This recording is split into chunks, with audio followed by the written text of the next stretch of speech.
Welcome to the latest update program of Drishti IAS. In this series, the topic of discussion is UNGA resolution on veto powers.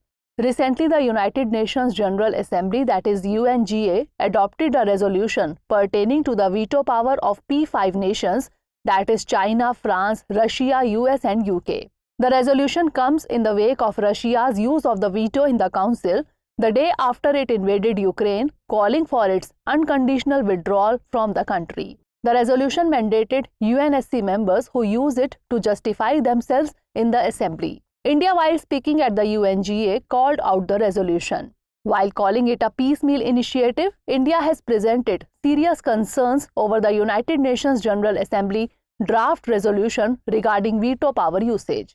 It underlined that the current resolution demands much more serious, in-depth and inclusive deliberation than was allowed by the movers of this text. India also raised doubts about the efficacy of the resolution. Significantly, the UN General Assembly, that is UNGA, is the main policy-making organ of the organization. It provides a unique forum for multilateral discussion of the full spectrum of international issues covered by the Charter of the United Nations. Each of the 193 member states of the United Nations has an equal vote. Dear viewers, watch this topic in Hindi on our Drishti IAS Hindi YouTube channel.